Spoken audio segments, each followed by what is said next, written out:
Olá, estamos aqui agora, a partir de agora, às 3, ou seja, a mim, não sei se me conhece, eu sou a Paula Barbosa, já trabalho em psicologia, em psicoterapia de apoio há muito tempo e estou aqui reunida com as nossas colegas e a partir de agora é isso que iremos fazer. Iremos estar aqui a desenvolver uma espécie de uma rúbrica em que iremos falar essencialmente sobre crianças, sobre o seu desenvolvimento, sobre a educação parental, alguns aspectos que possam eventualmente ajudar-vos e também sobre, nesse sentido, o nosso serviço de atendimento a crianças e alguma da nossa experiência clínica.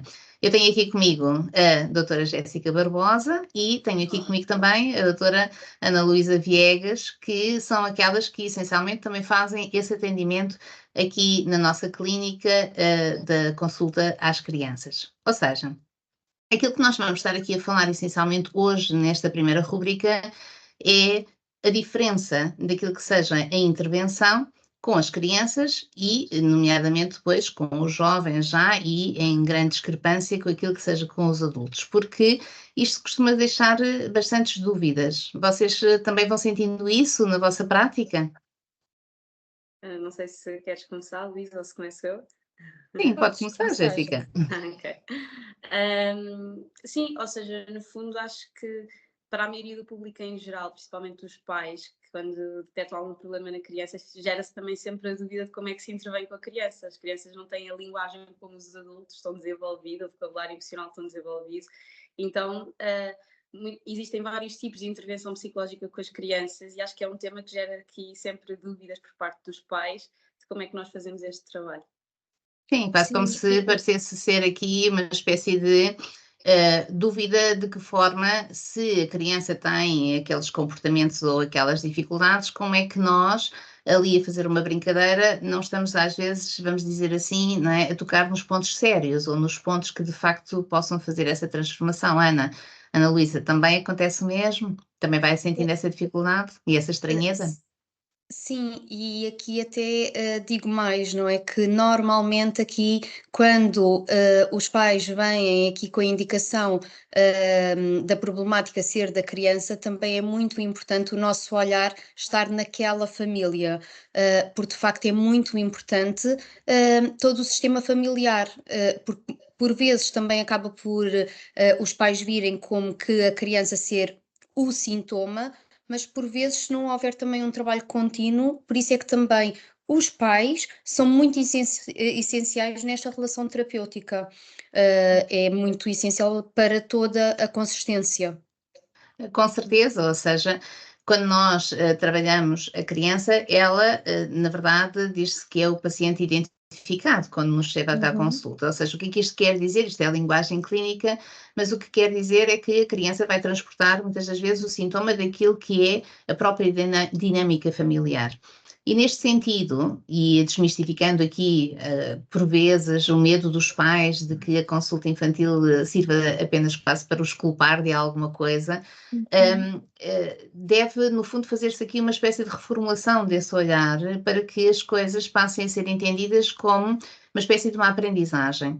E ao longo destes anos todos em que vou acompanhando os vários pacientes e as várias famílias, este medo muitas das vezes está presente, ou seja, o medo da acusação e apenas de ser ali uma espécie de uma condenação em si, e não a assunção de uma aprendizagem que tem que acontecer e que deve acontecer, porque esta ideia de já estarmos preparados para ser pais, de nascermos já habilitados automática, quase magicamente para isso, na verdade não acontece. Os pais vão ter muitas dúvidas, vão precisar de muita ajuda, vão, na verdade, às vezes até necessitar de compreender as etapas do desenvolvimento infantil para poderem depois também lhes dar a melhor resposta. E numa sociedade em que vemos que cada vez mais as pessoas são resgatadas para terem que trabalhar por uma série de responsabilidades, não temos o enquadramento que já tivemos, se calhar, há uns tempos atrás, em que outras pessoas mais velhas acompanhavam os jovens pais e lhes faziam quase este ensinamento natural. Uhum. As pessoas passaram a ficar muito mais sozinhas, muito mais desamparadas e naturalmente com muitas dúvidas. Portanto, parece-me que também seja importante fazer este convite à desmistificação destas dúvidas e aos medos de assumir estas dúvidas como naturais, porque na verdade são, e existem serviços, como por exemplo o Serviço de Psicologia e Psicoterapia de Apoio, que podem fazer esse ensinar, esse caracterizar, esse desmistificar e muitas das vezes tornar coisas que são bastante complexas muito mais simples. Oh, Paula, e aqui questiono, não é? Todos nós acabamos por trazer aqui uma parte mais transgeracional, e a verdade é que aquilo que eu também vou sentindo muito na prática clínica é que, por vezes, a criança é realmente o paciente identificado, mas por vezes acaba por tanto o pai como a mãe até estarem com visualizações e formas de parentalidade aqui distintas. E por vezes este alinhamento com a criança acaba por também ser aqui mais consonante com o desenvolvimento infantil. O que é que acha sobre este tema? Sim, sem dúvida, aquilo que nós quereríamos de uma forma ideal seria que os pais estivessem alinhados e, portanto, em termos educativos, eles constituíssem uma espécie de uma unidade. Isso seria não só mais consistente, mas muito mais organizador do ponto de vista psicológico. O que às vezes nós nos deparamos é em famílias que são verdadeiramente, como aqui a Ana Luísa está a dizer, muito dissonantes.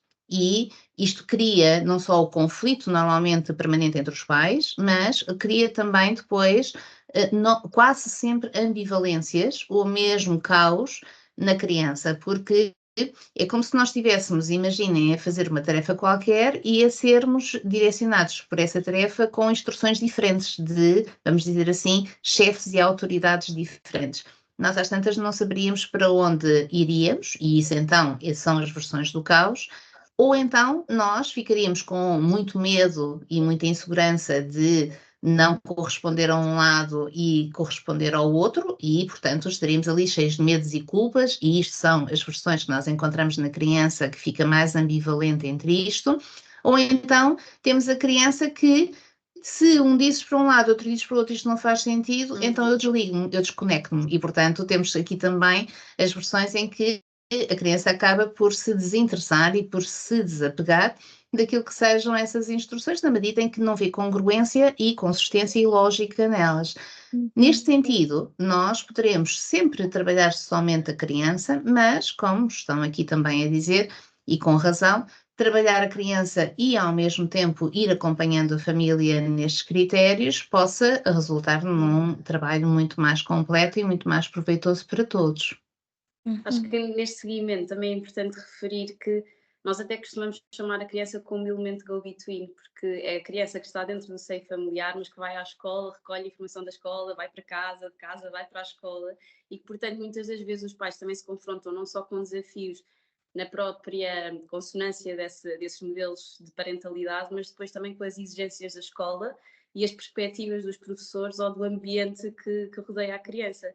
E acho que isso é um dos grandes motivos que, pelo menos na minha prática clínica, traz muitas das vezes os pais ao pedido de consulta, que não somente os comportamentos em casa, mas muitas das vezes os comportamentos identificados na escola pelos professores ou outras pessoas de referência da criança. Portanto, é curioso que nesta intervenção com a criança acaba sempre por ser uma intervenção sistémica, de alguma forma, por contemplar aqui a questão dos pais, mas até às vezes termos que articular com a escola por estas problemáticas que às vezes são referenciadas. Sem dúvida, acabamos por trabalhar aqui o desenvolvimento nas suas vertentes e, na verdade, nas suas valências todas, nomeadamente relacionais, porque a criança vai projetar esse sintoma, vamos dizer assim, em tudo e em todos. Sim, Ana Luísa. Sim, eu agora até estava aqui a pensar, entretanto escapou-me, mas estava a pensar que muitas vezes as crianças vêm com aquilo que é dito pelos pais como algo não positivo e depois vai-se desmistificar e perceber pelo desenvolvimento infantil que poderá fazer parte. Eu agora até estava a pensar até aquilo que muitas vezes nos procuram, que é devido às birras, não é? Às ditas birras, as regulações emocionais. E este trabalho, não é, de contenção, frustração, que faz parte do desenvolvimento, hoje em dia também devido à nossa sociedade e às vivências da pressa, existem coisas que parece que as crianças não têm direitos. e então também vou sentindo que na prática clínica as crianças acabam por também sentirem um espaço mais natural para existirem, e só isto por si só acaba por ser muito reparador. Sem dúvida que temos aqui, e isto aqui lançaria provavelmente um tema que nós havemos de depois desenvolver também aqui noutros episódios, que tem a ver com esta questão, ou seja, o que é que nós devemos conceder mais e primeiro às crianças, se sejam os direitos, se sejam os deveres. E tendencialmente, ou seja, de um ponto de vista naturalmente justificado pelo desenvolvimento infantil e nas fases em que faça sentido que assim aconteça, as crianças privilegiam e ganham mais em trabalhar primeiro aquilo que sejam os deveres e só depois os direitos. Mas aquilo que nós fazemos na consulta infantil e que possa parecer de certa forma às vezes estranho, porque se faz através essencialmente da brincadeira, da noção do brincar, e o brincar pode incluir brincar com brinquedos ou a interação que estamos a fazer também se chama brincar, porque, ou seja, na verdade cria uma dinâmica que vai ali construindo e reparando e dando novas oportunidades até vivenciais àquelas experiências e que vai ao encontro precisamente disto que a Ana Luísa também estava aqui a dizer, ou seja, de nós constituirmos ali uma oportunidade de uma reformulação e de uma reparação de coisas que nem sempre são tão diretas e tão concretas, explicando isto, ou seja, se nós temos a chamada birra, essa birra, se nós olharmos para ela como comportamento, ela vai ser apenas um comportamento desadequado, que nós temos que parar, que a criança não deve fazer, ou seja, que a devemos repreender, ou que devemos, quanto muito, tentar pensar porque é que ela está assim, uma manifestação emocional qualquer. Mas em clínica, isto depois adquire uma outra complexidade, porque tem uma outra subjetividade. Aquela birra pode constituir uma série de representações e uma série, portanto, de quadros a trabalhar. Quando nós, na clínica, abordamos as coisas dentro desta quase maneira indireta, através da ludoterapia, para conseguirmos intervir, nós não só vamos descodificar o que aquela birra representa, mas vamos conseguir, de certa forma, trabalhar isso de uma maneira indireta, subjetiva e inconsciente, chegando, no fundo, não ao comportamento somente, que obviamente né, também tem que ser trabalhado, mas chegando à subjetividade que acompanha o comportamento e fazendo nisso, ou seja, um trabalho muito mais profundo e normalmente muito mais reparador e eficaz. É isso que vocês também vão encontrando nas vossas consultas? Sim, Sim, a Paula estava a falar e estava-me a lembrar de alguns conceitos que às vezes nós falamos, que era da motivação intrínseca ou extrínseca, ou seja, a motivação que vem de fora ou que vem de dentro. E a forma como a consulta vai integrando aqui aspectos mais de dentro e que são mais subjetivos da criança. Ou seja, se por um lado os modelos educativos vão aqui focar em questões mais comportamentais, através quase lá está de recompensa ou punição, não é? No fundo aqui no espaço da consulta infantil damos a oportunidade à criança de elaborar essas coisas que vão acontecendo no dia a dia e ensaiar a realidade, e dessa forma as motivações ou a compreensão daquilo que vai acontecer passa a ser também interna, a criança vai construindo um mundo interno ao qual pode dar sentido, não é? E isto acontece muito na subjetividade da brincadeira, porque é na brincadeira que a criança se vai expressando da sua maneira e que depois o psicólogo vai fazendo esse trabalho de traduzir aquilo que ela vai expressando nessa brincadeira. é muito engraçado o que estás a dizer, Jéssica, porque é realmente aquilo que eu vou sentindo e que às vezes os pais não percebem, que é, então se o meu filho vai brincar com a psicóloga, qual é a diferença de eu brincar com ele em casa, não é? É uma grande questão. E a verdade é que, de facto, a criança escolhe o que brincar, como brincar, dentro dos limites, obviamente, que nós poderemos aqui colocar, assegurando sempre a segurança, e isso é sempre assegurado, mas acabamos por ser aqui quase como o descodificador, não é? E simbolicamente percebermos que aquelas brincadeiras estão por trás emoções, traduzem pensamentos, traduzem formas de pensar, e é tão curioso como agora até me veio a parte até da pistola. Existe a pistola na mala do Ludo, e eu recordo-me perfeitamente que quando aprendi pensei, mas vamos pôr uma pistola, mas isto vai trazer aqui uma grande agressividade às crianças. Não, eu jamais vou ter uma arma ou algo que leve à agressividade. E depois percebi muito bem, não é? Enquanto a agressividade é permitida mostrar nestes elementos, acaba por ser uma forma também da criança mostrar de forma adequada a sua agressividade e não tê-la contida dentro dela. E então, de facto, eu acho que é muito importante também os pais perceberem que atrás de cada boneco, de cada brinquedo, existe exatamente este brincar. E brincar às lutas é muito mais que brincar às lutas, porque estamos exatamente a trabalhar a agressividade. E é exatamente esta parte simbólica que eu sinto que, por vezes, os pais podem, de facto, quase haver aqui uma desconfiança no nosso trabalho. E de facto também cabe-nos a nós aqui um bocadinho desmistificar o que é que nós realmente fazemos e de que forma, não é? Sem dúvida. Estava aqui a ouvir a Ana Luísa, mas sim, Jéssica, que eu já Não, continuo. ia fazer uma pergunta com o que a Ana Luísa disse e a tirar aqui uma pergunta à Paula, que é aquilo que a Ana Luísa estava a falar de cada brinquedo ser escolhido de uma forma pensada. Estava aqui a lembrar do conceito de espaço potencial, que acho que é isso que nós fazemos na consulta, e queria aqui convidar a Paula a explicar um bocadinho acerca do espaço potencial e de forma que isso ajuda a criança e a nós terapeutas a fazer intervenção. Ou seja, no fundo era um pouco isso que eu já ia responder. Nós, quando estamos a brincar com a criança, em ludoterapia, nós não estamos a brincar como há a brincadeira lúdica. Portanto, ou seja, nós temos que fazer esta distinção entre aquilo que é a brincadeira terapêutica e a brincadeira lúdica.